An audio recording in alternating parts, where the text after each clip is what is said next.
Hi friends, শেয়ারবাজার রহস্য চ্যানেলে আপনাদের স্বাগত। আশা করি আপনারা ভালো আছেন এবং সুস্থ আছেন। ফ্রেন্ডস, কালকে বলেছিলাম market open behave contrary to expectation. গতকাল সবাই এক্সপেক্ট করেছিল মার্কেট নিচের দিকে যাবে, কিন্তু মার্কেট কি করেছিল? উপরের দিকে গেছিল। আজকে সবাই ভেবেছিল হয়তো কালকের পজিটিভ মোমেন্টাম হয়তো আজকে কন্টিনিউ রাখবে, কিন্তু মার্কেট কি করলো? আজকে নিচের দিকে গেল। So this is market. এই মার্কেটের বিহেভিয়ার যত তাড়াতাড়ি বুঝে ফেলবেন, তত আপনারা কিন্তু আপনাদের ইনভেস্টমেন্টকে শক্তিশালী করে উঠতে পারবেন। নিফটি আজকে 24,853 93 পয়েন্ট নিচে বন্ধ হয়েছে। ব্যাংক নিফটি 55,714 231 পয়েন্ট নিচে বন্ধ হয়েছে। ডিআইআই কন্টিনিউয়াস বাইং করে যাচ্ছে। ডিআইআই 7,797 কোটি টাকার বাইং করেছে, এবং আজকে এফআইআইও ফ্রেন্ডস 1,616 কোটি টাকার বাই করেছে। মার্কেটের যে আন্ডার কারেন্ট ফ্রেন্ডস, সেটা কিন্তু পজিটিভ। বিভিন্ন ভাবে দেখা গেলে ধরুন এত নেগেটিভ নিউজ আসছে, তারপরেও মার্কেট নিচে যেতে রিফিউজ করছে। সুতরাং এই দিক দিয়ে বলা যেতে পারে যে মার্কেটের আন্ডার কারেন্ট কিন্তু অত্যন্ত পজিটিভ। অনেকে বলছেন যে বাজাজ ফাইন্যান্সের যে বর্তমান বোনাস এবং বাইব্যাক, বোনাস স্প্লিট হওয়ার পরে কিনবো কিনা। ফ্রেন্ডস দেখুন, কিনতে আপনি পারেন, but what should be your time horizon? আপনার টাইম হরাইজেন কিন্তু লম্বা হওয়ার দরকার আছে। শুধুমাত্র বোনাস স্প্লিটকে কেন্দ্র করে বা বোনাস স্প্লিটের পরে হয়তো স্পেকুলেটিভ কিছু জিনিসকে কেন্দ্র করে স্পেকুলেশন, সেটার জন্য আমি বলবো অ্যাভয়েড করুন। ঠিক আছে? কারণ কি, আপনি যদি পেয়ে গেলেন তখন এক্সিট করে গেলেন, ধরুন 2 মাসের মধ্যে আপনি হয়তো এখান থেকে হয়তো 20% প্রফিট কি 30% প্রফিট পেয়ে গেলেন, দেন এক্সিট, সেটা আলাদা কথা। কিন্তু আপনার উদ্দেশ্যটা থাকবে কিন্তু লং টার্ম। এটাই আপনাকে মাথায় রাখতে হবে। ফ্রেন্ডস, ফাইনালি রিলায়েন্স ইন্ডাস্ট্রিজ, আমরা একবার এটা দেখে নিই ফ্রেন্ডস, নিফটির চার্টটা কি করে দাঁড়ালো। This is monthly chart. Monthly চার্টটা অনেক ক্লিন লাগে। মান্থলি চার্ট কিন্তু ভালো ভলিউম দেখা যাচ্ছে, দেখতে পাচ্ছেন।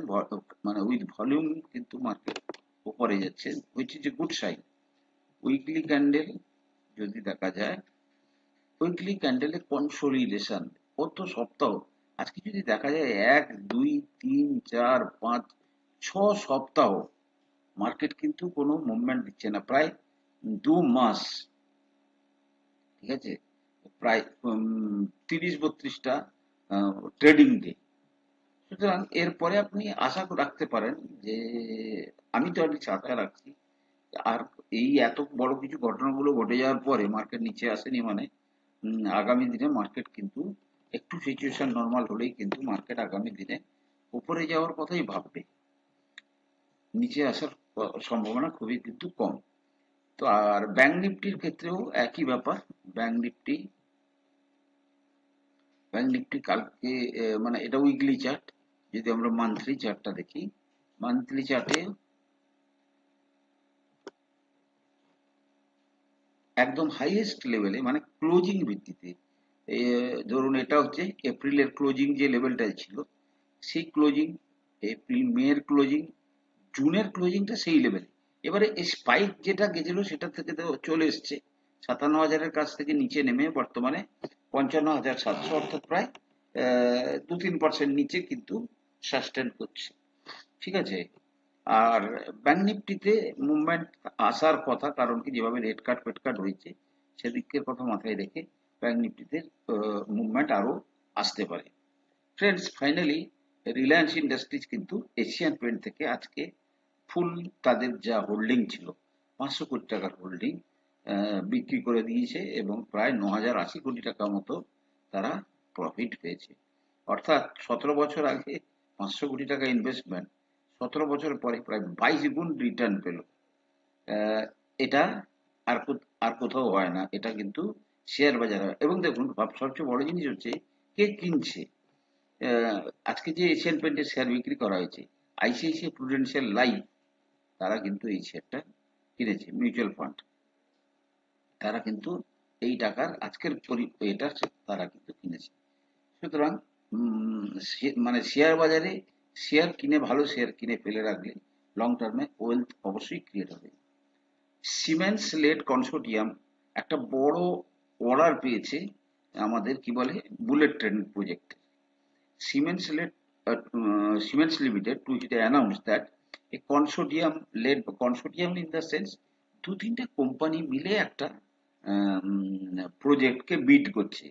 মিনস আমি এটা হেল্প করব, আমার সঙ্গে সঙ্গে এরা আছে, এরা আমার হয়তো এক্সপার্টাইজ নাই, কিন্তু আমার বাকি যে এক্সপার্টাইজ গুলোর জন্য আমি এদেরকে নিয়ে এসেছি।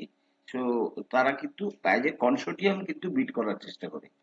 তার মধ্যে আর কি ছিল, দীনেশ চন্দ্র আর আগরওয়াল ইনফ্রাকম প্রাইভেট লিমিটেড, তার সঙ্গে ছিল সিমেন্স এবং সিমেন্সের মোবিলিটি জিএমবিএইচ, 4,100 কোটি টাকার national high speed rail corporation লিমিটেডের একটা বুলেট ট্রেনের প্রজেক্ট কিন্তু তারা ইয়ে করেছে, কি বলে অর্ডারটা তারা পেয়েছে। ঠিক আছে, good news for cement share holder.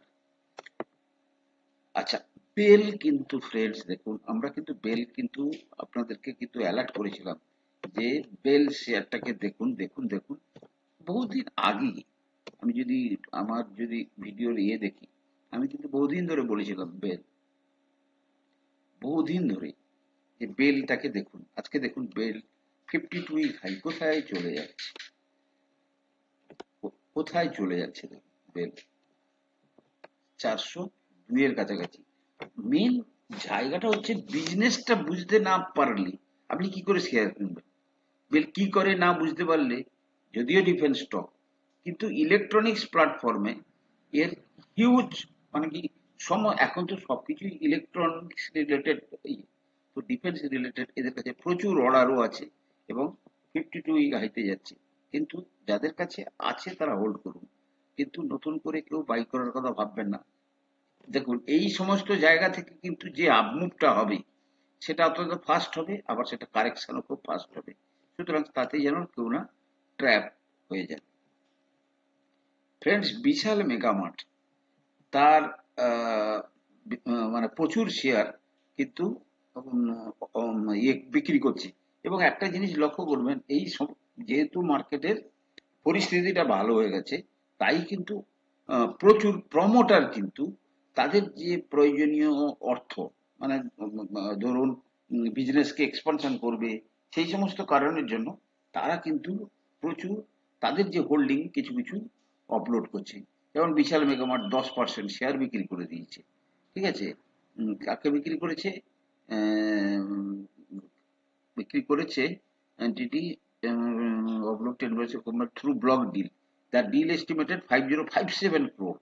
ঠিক আছে, এবং মার্কেট প্রাইস যা ছিল 125, তার চেয়ে প্রায় 10% নিচে কিন্তু এই ডিলটা হয়েছে। কে নিয়েছে এখনো পর্যন্ত সেটা জানা যায়নি। প্রায় 110-এর কাছাকাছি এই ডিলটা হয়েছে। সো বিশাল মেগামার্টের প্রমোটার শেয়ার বিক্রি করছে। ফ্রেন্ডস দেখুন, মূল অবজেক্টিভটা কি?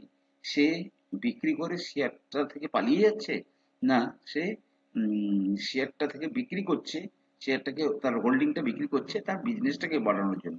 তো দুটো জিনিস কিন্তু আপনাদের লক্ষ্য রাখতে হবে। ফ্রেন্ডস, ডোমেস্টিক সেভিং কমছে, অর্থাৎ আমাদের যে হাউস হোল্ড সেভিং, মানে যেরকম ধরুন পোস্ট অফিসে টাকা রাখা, ব্যাংকে ফিক্সড ডিপোজিট করা, এর যে মানে এই যে প্রবণতাটা, সেটা কিন্তু হিউজ পরিমাণে কমছে। সেই এবং এই টাকাটা যাচ্ছে কোথায়? শেয়ার বাজারে, but not share bazaar as a investment.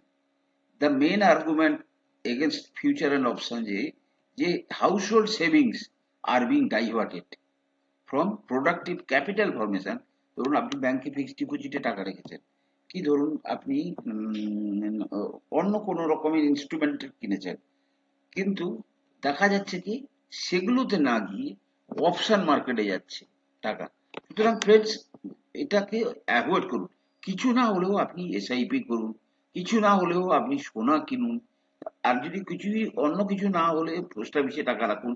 কিন্তু ফিউচার অ্যান্ড অপশন অত্যন্ত হাইলি স্কিলড জিনিস, যেটা কিন্তু মানে শতকরা মানে 2-3%, 4%, 5% লোক সাকসেসফুলি সারা জীবন ওটার উপর বেট করে থাকতে পারে। তার জন্য একটা বয়সও লাগে। সব বয়সে সব জিনিস হয় না। তার জন্য যে কনসেন্ট্রেশন লাগে। সুতরাং এই জিনিসটা থেকে কিন্তু আমার দর্শকদের মধ্যে যদি এখনো কারোর মধ্যে ফিউচারাল অপশনে বেট করার মতো টেন্ডেন্সি থাকে, আমি কিন্তু অনেককে আহ, এড়াতে পেরেছি। আমি ফিজিক্যালি অনেককে রিকোয়েস্ট করে করে তাদের কিন্তু সেই হ্যাবিটটাকে চেঞ্জ করতে পেরেছি।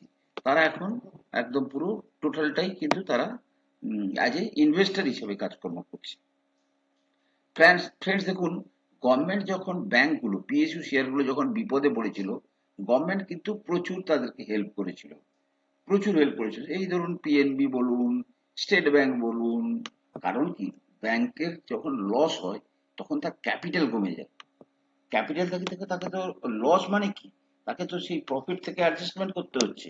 তো সেই জন্য গভর্নমেন্ট তখন তাদেরকে দেয়। এখন গভর্নমেন্ট বলছে যে তারা অফলোড করবে। যেমন ধরুন এই যে ব্যাংক মানে ভেরিয়াস অপশন আছে, যেরকম quarterly qualified institutional placement. Institution কেউ এলো, তাদেরকে অফার ফর সেলের মাধ্যমে বিক্রি করতে দিচ্ছে। যেমন UCO bank, bank of Maharashtra, Indian overseas bank, central bank of India, Punjab bank, Sindh bank. এবং এই প্রত্যেকটা ব্যাংকে যে হোল্ডিংটা আছে আপনাকে যদি দেখাই, ধরুন ব্যাংক অফ মহারাষ্ট্র, ধরুন ব্যাংক অফ মহারাষ্ট্রের কত পার্সেন্ট আছে গভর্নমেন্টের হোল্ডিং, প্রমোটারকে? President of India. এবং রুলসটা কি, না বিলো 75% থাকতে হবে। তো এখানে কিন্তু সে তার হোল্ডিং বিক্রি করতে পারে। কত পার্সেন্ট? মিনিমাম 4.6%। তারপরে আর কি ব্যাংকটা বললাম?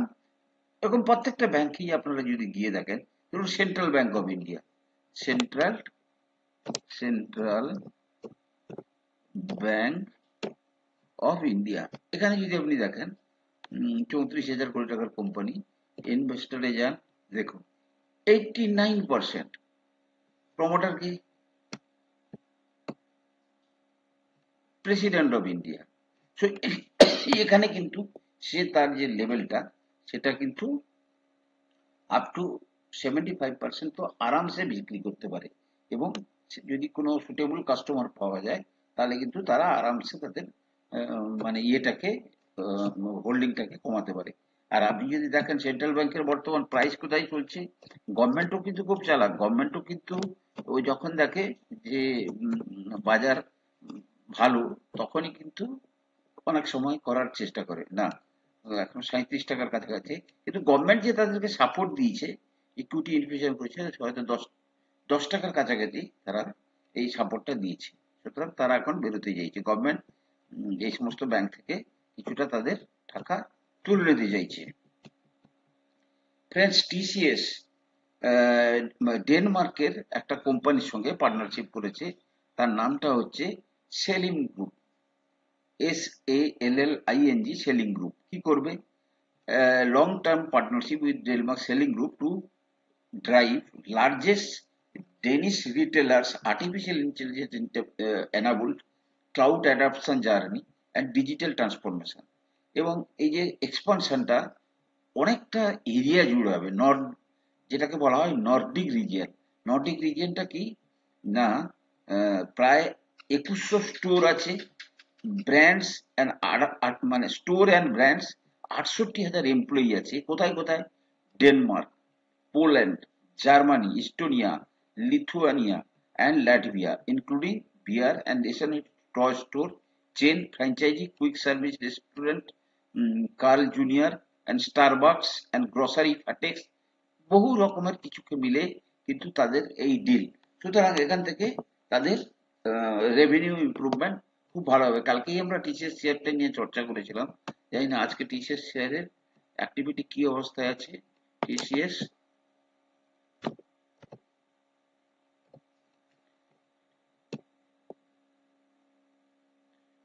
ওটা মান্থলি চার্ট, মান্থলি চার্টে দেখলে চলবে না, ডেলি চার্টে। আজকে ডেলি, আজকে নিচে গেছে খুব সম্ভবত, নাকি না একই জায়গাতে আছে টিসিএস। ও 19 টাকা উপরে ক্লোজ হয়েছে। যাই হোক, টিসিএস আপনারা স্টাডি করুন। আচ্ছা, ডোনাল্ড ট্রাম্প আবার নাটক শুরু করেছে যে আমি খুব তাড়াতাড়ি ফার্মার উপরে ট্যারিফ নিয়ে আসছি। সুতরাং ফার্মার শেয়ার কিন্তু আজকে সারাদিন ধরে মার্কেটে নিচের দিকে ট্রেড করছিল, এই যে আমি ওই খুব তাড়াতাড়ি ফার্মা রিলেটেড টার্গেট আসার জন্য।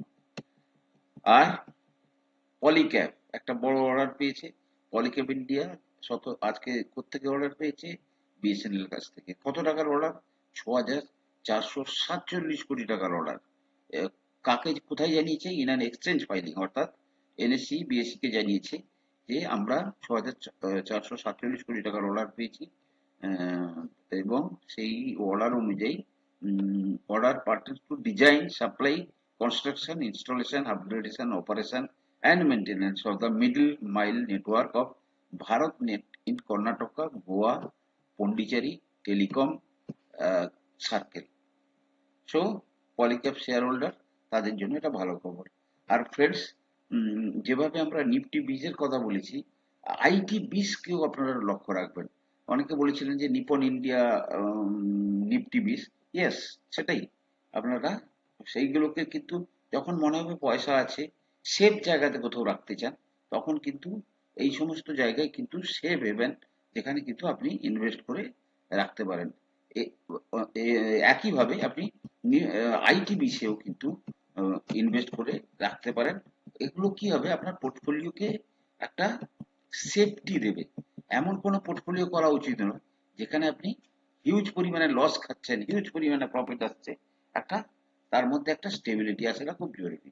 ফ্রেন্ডস, আমি কোনো সেবি রেজিস্টার্ড অ্যানালিস্ট নই। কোনো শেয়ারই কেনা বা বিক্রির আগে আপনারা কিন্তু আপনাদের ফাইন্যান্সিয়াল অ্যাডভাইজারের পরামর্শ নিয়েই কিন্তু শেয়ারে কেনা বা বিক্রির সিদ্ধান্ত নেবেন। ভালো থাকুন, সুস্থ থাকুন। ভিডিওগুলোকে লাইক করুন, কমেন্ট করুন, শেয়ার করুন। কথা হবে পরের এপিসোডে।